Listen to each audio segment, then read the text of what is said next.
Amen. Let's turn our Bibles, Ephesians 6:12. Let's go back. Let me read it again, in case we forgot. For we wrestle. Turn to them and say, we wrestle. We wrestle. Tell them, you wrestle. You wrestle. Tell them, I wrestle. It says, we wrestle not against flesh and blood, but against principalities, against powers, against the rulers of the darkness of this world, against spiritual wickedness in high places. Somebody asked me, what's a principality? What's a power? What's the ruler of darkness? Let me summarize it for you. Spiritual wickedness in high places. Amen? Amen. Praise the name of the Lord. The verses we have just read say we are involved in a wrestling match. Whether you realize it or not, on a daily basis, we are involved in a wrestling match. And we are not wrestling against flesh and blood, but the Bible says against spiritual beings that we cannot see with our eyes, against spiritual creatures that we cannot see with our eyes, but nevertheless, they exist, they are powerful, and they are contending against us. Amen? And all of us on a daily basis is either you're wrestling with a principality, or you're wrestling with a power, or you're wrestling with something, the ruler of the darkness of this world, or if you're unfortunate, you're wrestling with all of them at the same time. Amen? Now, this is not a battle that you choose. And it is not a battle that you can be exempt from. There's no consensus objector in this. All of us, the Bible says, are in this thing. But the problem is that too often the church, us, we focus our energy and attention on the wrong people and the wrong things. We feel that our problems are the people that we see. Amen?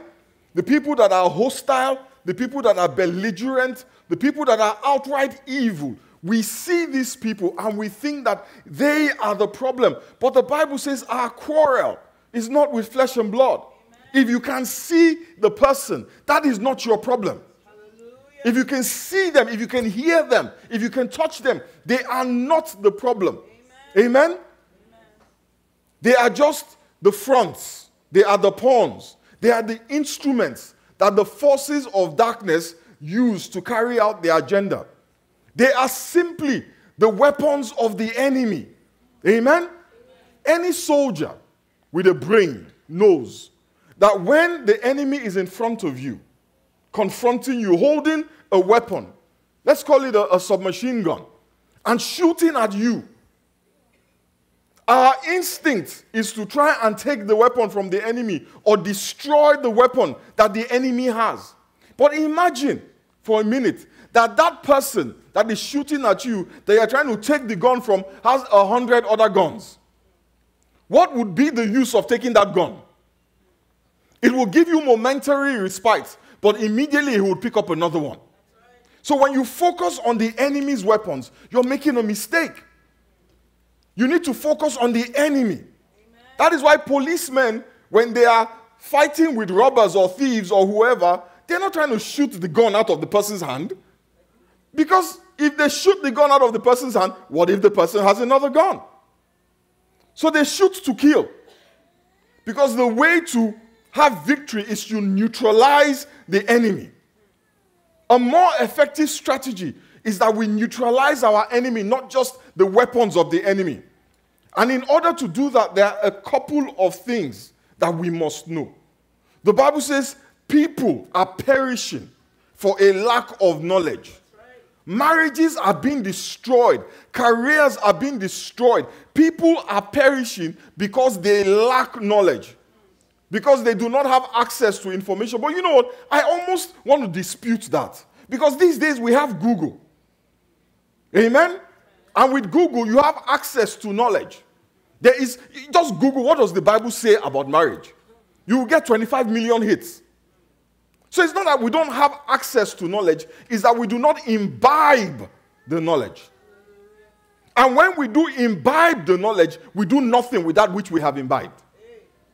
We spend a lot of time acquiring information. So we come to church and we listen to sermons. We sit down in the car and we tune to Christian radio stations. But the information that we receive, we do nothing with it. And because we do nothing with it, it has no impact. So you listen to a sermon and you're like, But you leave the church and that is where the sermon ends. I promise you, no matter how anointed or how powerful that sermon was, it has done nothing for you. So church really has become for you that day a social gathering. You came there, you met your boys, you gave them high five. Possibly you talked about business, got somebody's phone number, but no power. Because the power of God's word comes from the doing of God's word. You know, there's a misinterpretation of scripture that I hear a lot. And this is one of my problems with memorizing scripture and not understanding what you memorized. And you shall know the truth. How many of us have heard that? And the truth shall set you free. The way we interpret that and understand that, a lot of us, is that once you have information, the Bible says in the book of Isaiah, once that thing is in your head, it will set you free. That is an erroneous interpretation. That is almost like saying, you know what? I know how to cook. I can fry an egg. How many people here can fry eggs? Most of us can fry an egg. I know how to fry an egg. And if I sit down with Google, I will do omelette, I will do scrambled, I will do sunny side up, over easy, over hard, over very, very hard. I know how to do it. But then imagine that you have acquired all this information and then you sit down in your living room.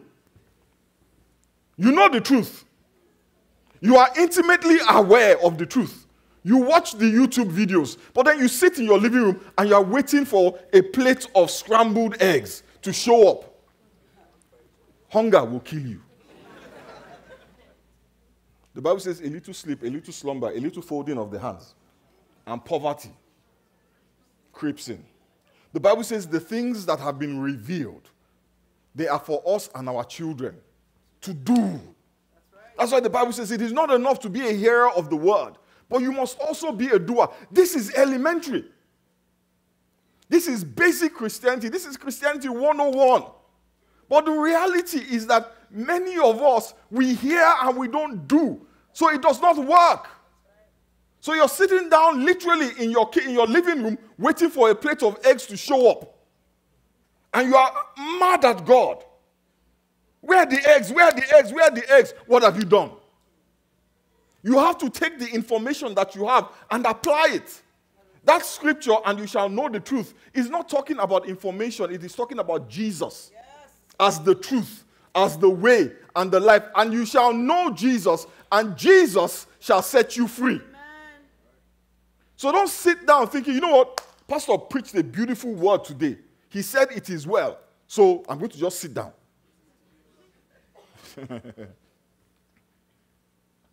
My people perish because they lack knowledge. Having information is one thing, but using that information effectively is another thing. Having information about marriage, we know the things, we know it. We understand these things, but we do nothing with them. And that is the problem. And the word of God is not a buffet. You don't decide what you will do or not do. Because all those things work in tandem.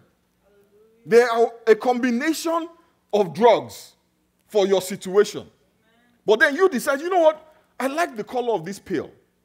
It's yellow, and yellow is my favorite color. So I'm going to take this one. You know, I like the blue one. It is small. I can swallow it easily. I'm going to take it. But the red one, no, I don't like red. Red is danger. So I don't take it. But the doctor gave you 5. You decided in your own uneducated wisdom that you will only take 4. And you are still sick. And you are turning to the doctor. Doctor, I'm still sick. And the doctor doesn't answer you. The people around you are feeling sorry for you because they don't know that you decided you were not going to follow the doctor's instructions. So they are joining with you to complain about what a lousy doctor you have. But the doctor couldn't be bothered. He doesn't need you to validate him. I gave you 5. You took 4. Don't disturb me. My own doctor is in Nigeria. So he talks in pidgin English. Is there anybody here the Lord speaks in pidgin English? Amen. Praise the name of the Lord. Sometimes what God is asking of you is hard. It is hard. Sometimes it is not convenient. Does anybody know what I'm talking about? That is why he sent the Holy Ghost to give you the power to do even the hard things. Hardness does not mean dismissal. If something is hard, it is not to dismiss it. It is to ask God for help. You and I, if it is hard, man, it's too hard. God cannot be asking me to do that. God cannot be asking me to stay in this marriage. It's too hard. God cannot be asking me to give. It's too hard. God cannot be asking me to be nice to this witch. It is too hard. And that is how we judge God's word, the hardness of it. The harder it is, the more dismissible it is. But the reality is that the harder it is, the more we depend on God. Yes. And say, God, help me. Serving God is not easy. I had a conversation with one of my friends yesterday. Serving God is not easy. Pastoring is not easy. Being a Christian is not easy. It is not. Anybody that told you it's easy is a liar. Has no clue. And if your Christianity is easy, I don't know what you're doing. Marriage. Help somebody, Jesus. Marriage is not easy. And I'm married to the nicest, kindest, most patient woman on the earth. But it's not easy. Because I'm not the nicest, kindest, most patient man. She's like water, I'm like oil. Sometimes we just... problem. And it's all my fault. Amen?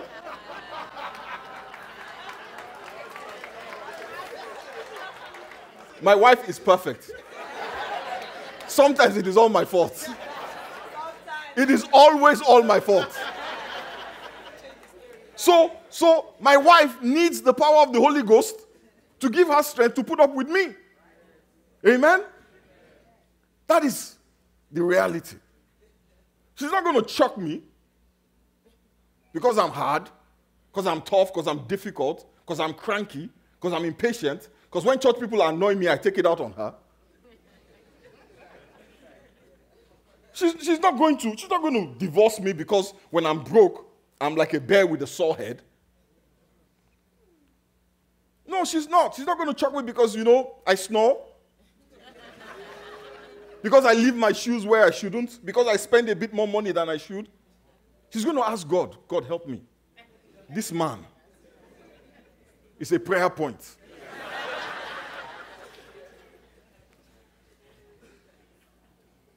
We come from a generation that will dismiss before we pray.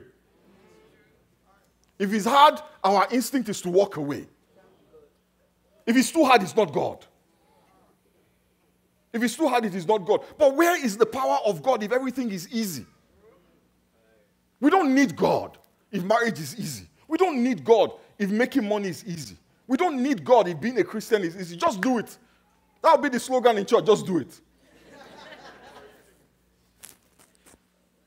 We need God. Yes, because it is hard. That is why Jesus Christ said, wait for the gift of the Holy Spirit. And you shall receive power. Power propels. Power enables. Amen. Power activates. Amen. And it is in that power. That is why the Bible says we bear this treasure in earthen vessels. We are imperfect by nature. And we remain imperfect by nature. But with the power of God, the Bible says nothing is impossible. I can do all things. I can be a good husband. My wife can tolerate a cranky pastor. I can look at my bank account and see 000. And guess what? I don't commit suicide because by Christ who strengthens me. The Bible says, not the Bible, the hymn says, because he lives, I can face tomorrow. But listen, that he lives is not that he's in heaven somewhere. Because he lives in me. Yes. The Bible says it is in him that I live and I move and I have my being. When he is in me and I in him. Listen, the tough times will come. But the Bible says they will not overwhelm you. Shadrach, Meshach, and Abednego were thrown in the fire, my brothers and sisters. They were thrown in the fire. Daniel was in the lion's den. How easy was that? And our tendency when we're going through this hardship is to hide behind, oh, I must have done something wrong. So let me just resign. I made a mistake, let me resign. But those guys, they refused to resign. And God saw them through. God will see you through if you faint not. We faint too quickly. And the Bible says if your strength fails you in the day of adversity, your strength was never enough in the first place. And the reason why your strength was not enough is because you did not do the work to strengthen yourself. And many of us right now are making decisions out of weakness, not out of wisdom. Okay, let me preach my sermon. So why is the devil wrestling with you? Why are the principalities and the other spiritual beings, why are they after you? Let me tell you, the devil is only interested in one thing, and that is to defeat the plans of God. That's all he's interested in. He's interested in destroying, defeating the plan of God in redemption. When God said to Adam and Eve and to Satan in the Garden of Eden, he said, man will bruise your head and you will bruise his heel. God was seeing into the future that in order for man to be redeemed, certain things have to happen. And the devil is determined that man will not be redeemed. The devil is only interested, let me give you some breaking news, in your soul. That is all he cares about. The devil cannot drive your car. People think the devil lacks transportation, so he's trying to take their car or their job because he's unemployed. He wants to get you fired so that they can hire him to replace you. Seriously, some of us actually think the devil wants to take our house so that because he's homeless, he's living under a bridge somewhere. So if he takes your house, he will move in, him, his wife, and his children. Some folks think that that's why the devil is attacking their marriage, because he's attracted to their spouse. So he wants to destroy your marriage so he can have your spouse all to himself. Listen, the devil is not trying to destroy your business because he wants to make sure there's no competition. Taking your job is not the goal. Destroying your marriage is not the devil's goal. If they fire you, that is not the goal. It is simply, listen, a tactical maneuver. It is a strategy to help him achieve his real goal. If you understand his real goal, he cannot win. Amen. The objective, let me break it down for you. The objective, the final destination that the enemy is after is your soul. The mission to get your soul, he has to take your faith. And how does he take your faith? Wear you out. That's the strategy. Wear the person out. Grind them. Oppress them until they no longer have faith. And how does he do it? He will steal. He will kill. He will destroy. He will deceive. He will mislead. He will oppress. He will suppress. And he will tempt you into disobedience. But let me tell you what. All of that is about your faith. Not about your car. He attacks your car because your faith is attached to your car. When God promotes you, there is a God, though. I have a very big God, though. When he takes that same job, is there God? We equate God with success. So the devil is determined that we experience failure. Because when there is failure, amen, what do? We question God. Nobody ever sits down and says, God is good, the devil is the one that's trying to destroy me. We say that for 5 minutes. After we're like, but you know what? The devil cannot do anything without God. So God must be the problem.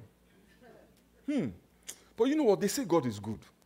And I believe that God is good. Actually, you know what? Maybe there's no God. Maybe I'm all alone in this world. The devil is already winning. That is his goal. That is the strategy, to get you to come to the point where you say, there is no God. He understands that if he steals enough things, kills enough things, destroys enough things, that man is going to be so worn out that invariably his relationship with God becomes strained. Eventually, that man, if he's not careful, will lose his faith. And if he loses his faith, guess what? He will lose his soul. That is what he did with Job. And look at this other thing he did with Job. When taking his stuff didn't work, when stealing didn't work, when killing didn't work, when destroying didn't work, you know what he did? He decided to deceive. So he got a bunch of guys, good guys, well-meaning guys, who came to talk to Job. Some of his boys, they grew up together. You know what they did? All they said to Job, God is just. Job, you must have done something. That's all they said. Logically, doesn't that make sense? If God is just and you're having problems, then Job, this is your fault. Now, Job is not a foolish man. You can't be that wealthy and be foolish. So Job sits down and starts to think, you know what? If God is just, and these people are saying that I'm suffering because I sinned, Job knows he did not sin.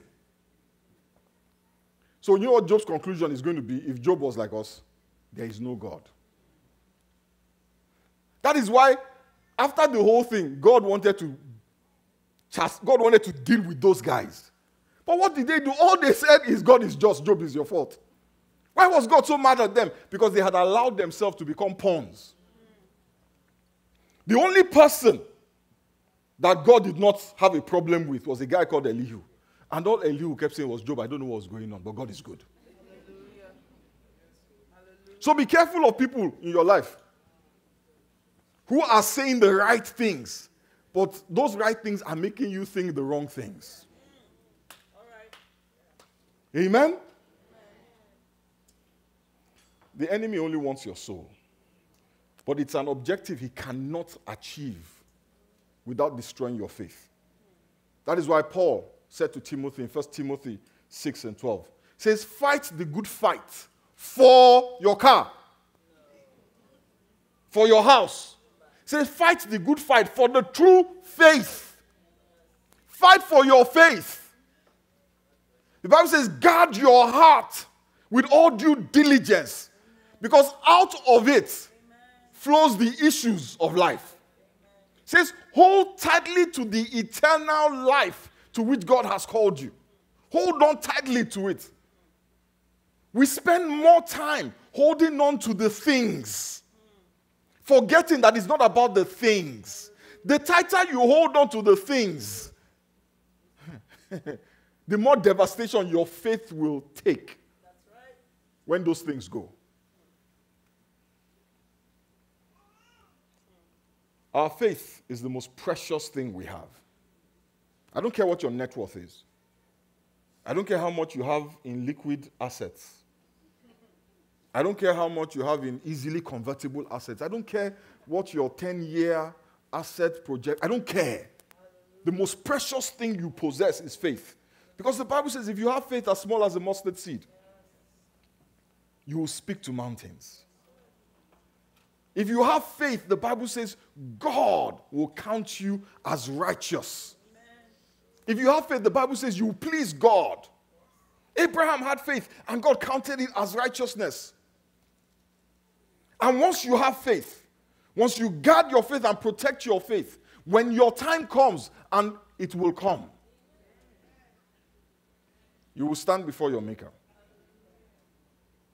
And that is what the devil wants. That when that time comes, there will be nothing. So he attacks your body. He attacks your property. He attacks your mind. Hold on to your faith.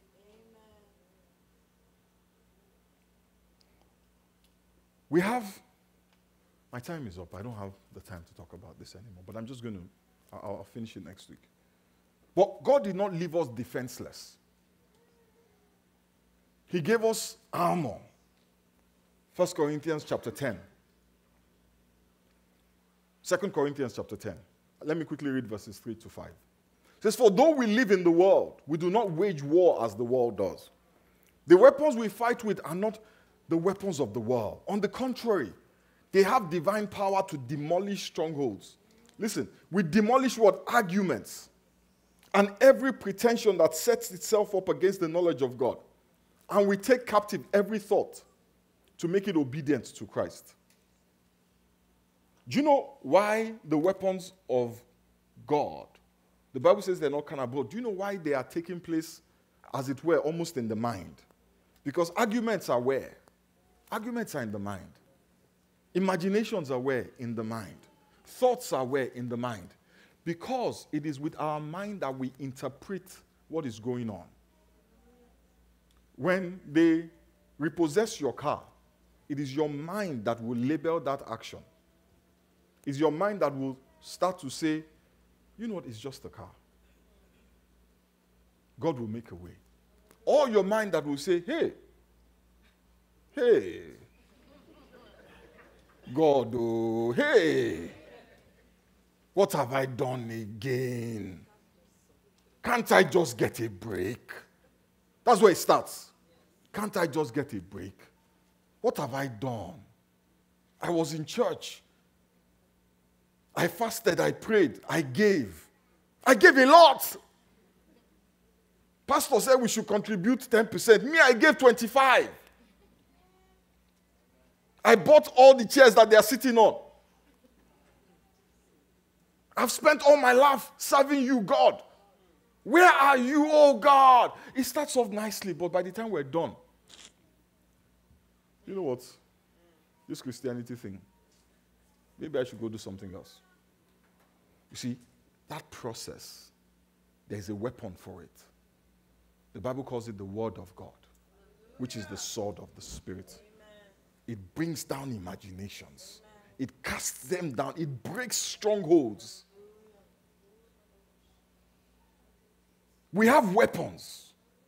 And our primary weapon is the Word of God. David killed a giant with a pebble. The Bible says our weapons are mighty through God. That pebble in God's hands became a bullet. It became mighty through God. I'm out of time. I want us to bow our heads and pray. We'll talk a bit more next week.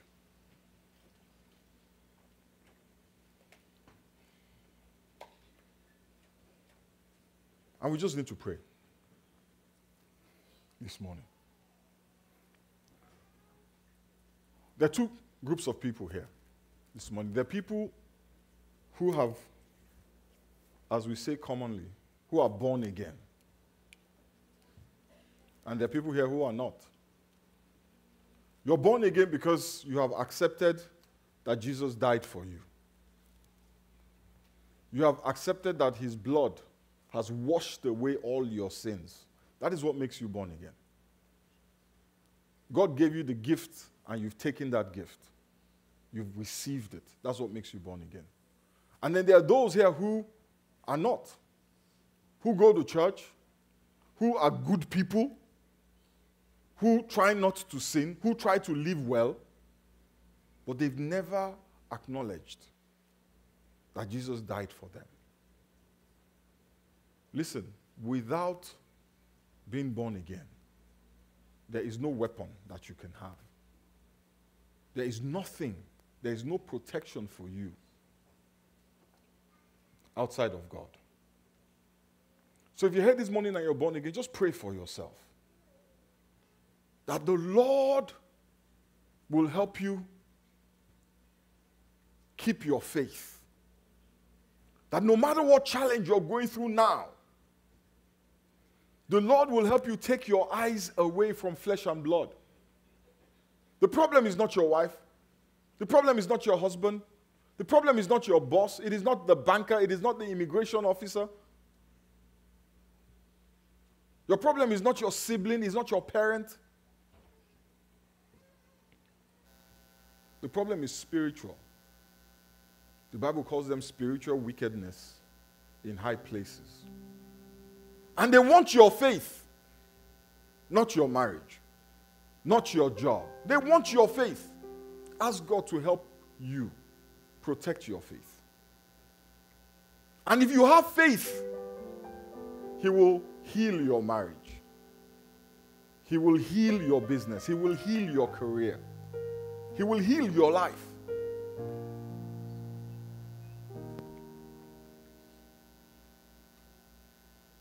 Ask him to help you keep your faith. And for those who are not born again, to be born again is very simple. It's a prayer that you have to say.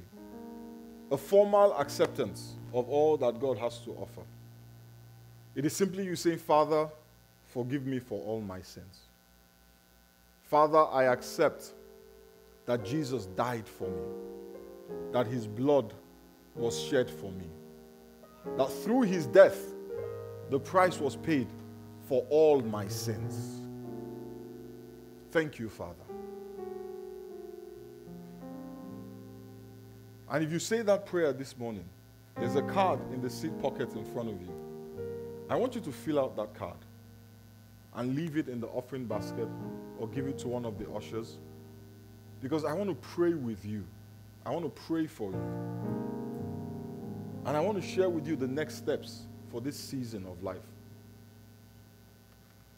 Father, we just pray for everybody here this morning.